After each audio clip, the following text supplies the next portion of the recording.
guys doing? Thanks for tuning in. I appreciate you guys tuning in. Welcome, welcome, welcome. Come on in, come on in. Hey, how you doing? Thanks for tuning in, sis. Hey, how's it going? Thanks for tuning in. So, for you all that don't know, my name is Teresa McCurry. I'm the senior pastor of New Beginnings Ministries, and I have just released a new book. And the new book is called Running Things. And Running Things talks about some excerpts from my first book, which was Running Things, The Resilient Spirit of an Entrepreneur. So in this book, it's a 52-week leadership devotional journal, and it's for ministry leaders, business leaders, and community leaders. So for the next 52 weeks, for the next 52 weeks, every Thursday at 2 p.m., I will tune in and we will talk about some of the things in the book. So for you all that don't know me, I am an international Bible teacher.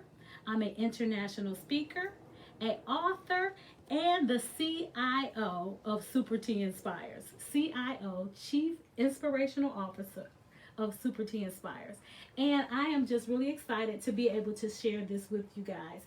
So every Thursday at 2 p.m., I'm going to tune in for 15 minutes and give you 15 minutes of inspiration out of the book. So if you don't have the book, you can go to Amazon and you can get the book. If you are here locally in Cleveland, Ohio, you can contact me and I will ship you the book, or we can meet somewhere to have the book. So just a little brief view into the book and how it's going to work. So each week we'll have a topic, and this is week 1. So the topic for week 1 is vision, dream big. And so we'll talk about that topic. After we talk about that topic for the rest of the week, I want you all to go in and meditate on some of the things as it relates to your vision that God has given you. Day 1, write down some thoughts that you have. Day 2, 3, 4, 5, and 6. And then at the end, at day 7, I want you to answer the question and do a reflection about what you got out of it. What did it mean to you? How did this affect you as it relates to the topic that we're discussing? So I'm going to get right into it for today. So today we are talking about dream big. We're talking about having a vision. And when you have a vision is something that you can see yourself doing. A vision is something that you can see yourself accomplishing. And when I think about vision, back when I wrote the first original Running Things book, when I wrote that book, I was a salon owner. I owned a 10-chair salon in Cleveland Heights. It was called Mimi's Hair, Heaven and Spa. And I remember the vision that I had of a salon and spa with people coming in and getting services, and it being very upscale, very professional, a wonderful place for you to come and relax with Christian music playing and all of that. And sometimes I would share my vision with somebody, and they would tell me why it couldn't happen. Why you cannot have a salon and spa in Cleveland Heights. Why African Americans don't patronize. Things like that. And then I would always say, well, why not? But then I learned when you have a vision, you have to be careful who you share it with. Now, remember what I said, be careful who you share it with, because you need to share your vision, because some people are going to come alongside of you and they're going to make that vision into a reality. But other people, we call them the haters. We call them the naysayers. We call them the people without a vision of their own. They'll tell you all the reasons why it can't happen. But you can't believe that. You have to tap into the vision that you have on the inside of you and take the necessary steps to make that into a reality. So when we look at the book, if you have the devotional journal, you want to go to page 2. And on page 2, it says vision, dream big. So when we talk about having a vision and we talk about dreaming big, it reminds me of Habakkuk 2:2 in the Bible. In Habakkuk 2:2, it says, write the vision, make it plain. So then write it on tablets and make it plain. Make it plain means make the vision in a language that whoever's supposed to be attached to that vision, they can understand it. So it says, write the vision, make it plain. So those that read it, so if I'm reading this vision that you have, and if it doesn't make sense to me, I can't connect to it. But if it makes sense to me, I can connect to it. So write the vision, make it plain, so them that read it may run with it. And then it goes on to say, though it may tarry. And I think about that, I'm like, though it may tarry. Though it may tarry means, though it may take a while. though it may take a minute for that vision to come to pass. I think about the example that I gave you all about the salon and spa that I had. I remember I was at a church service and a prophet had prophesied to me about getting this salon and spa. And he said, you have everything that you need. You got the chairs, you got the stations, you got all the products and everything that you need. And God is going to bless this business. And it's going to be this and it's going to be that. And I would listen to that prophecy over and over and over again. And I would say it took about 2 or 3 years before the word that the man of God had given me about that vision to come to pass. And this is the ironic thing. When it came to pass, I got the chairs, I got the station, I got the products. The way that he said it, that's the way that I got it. See, I got the chairs. Another salon went out of business and I wound up purchasing their chairs.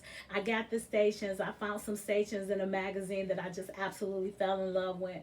Went to a dealer here locally and ordered the stations. You got the product, reached out to Salon Centric and created an account with them and was able to get all the products and stuff that I needed. So everything that he said came to pass.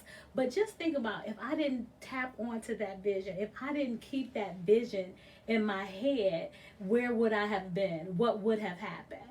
And that was back almost 15 years ago when I owned that salon and spa. But now I have new vision. So what happens when you have a vision? When you have a vision, it's important to write the vision down.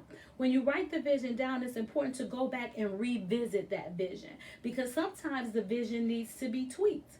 Sometimes you have bits and pieces of the vision, but you don't have the whole picture. And then as you write that vision down, as you massage that vision, then other things will come to your mind and other things you can add to it. And then sometimes you'll take away some things. It's like, okay, I was thinking that they was going to have limousine service and the limo was going to come and pick you up and bring you to the salon and spa. That never happened. Took that out of the vision, but we did offer full service salon and spa. You got your facials, your body massages, your manicures, your pedicures, all of that in one central location in a Christian atmosphere. So write the vision, make it plain. So what I have here in the book as a definition for vision, it says, dreaming big is to have the mental freedom and capacity to think about what you want out of life and forget about all the reasons why you can't make it a reality.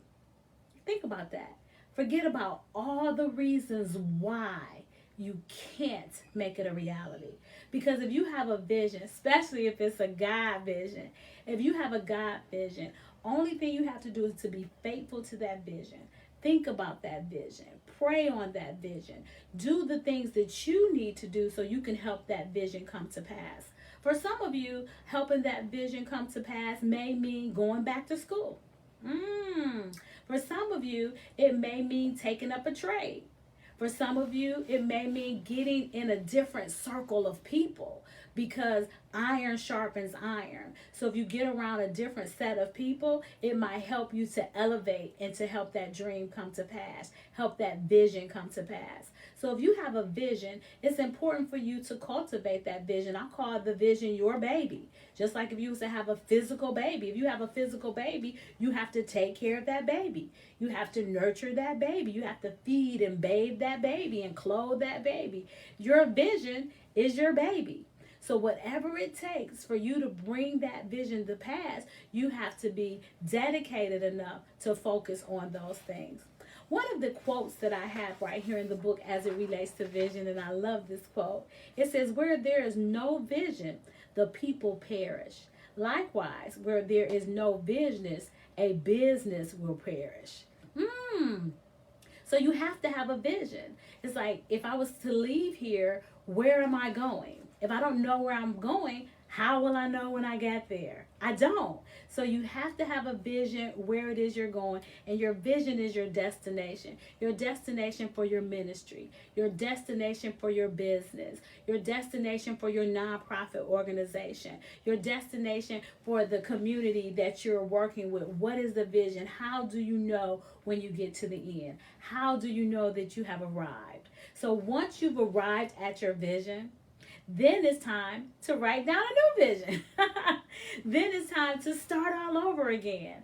So it's important that we have a vision. So for day one, I talked about vision. So if you have any questions about vision, please inbox me.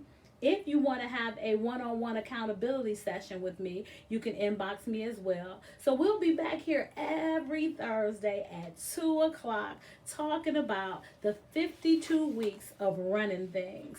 Running Things is going to help you to develop the skill set that you need so you can be successful in your ministry, in your business, in your nonprofit organization, or even as a community leader. So what I want to do is just leave you guys with this. It says, wisdom is the principal thing. Therefore, get wisdom.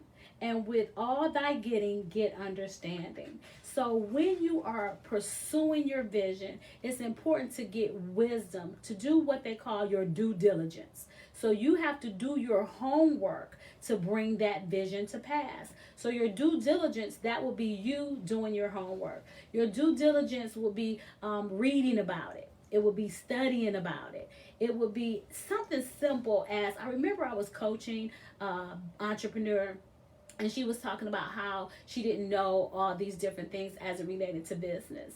And I said, when you get up in the morning, if you read 10 pages out of a book about that subject that you want to know, then those 10 pages have you 2 steps closer to knowing the information that you need. So I don't care how busy you are or how many things that you have going on, you have to take time for one, to invest in yourself. And when you invest in yourself, that's you investing in your business.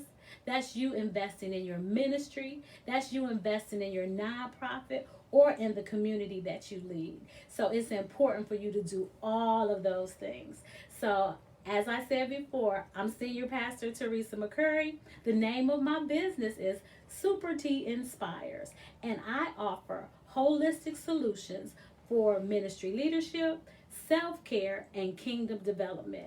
I appreciate you guys taking the time to tune in. I will take the time and go back and read the comments. If you're watching the replay, please put hashtag replay in there so I can come back and say something to you. And I want y'all to meet me here every Thursday at 2 o'clock so we can go over running things and help you to start running things.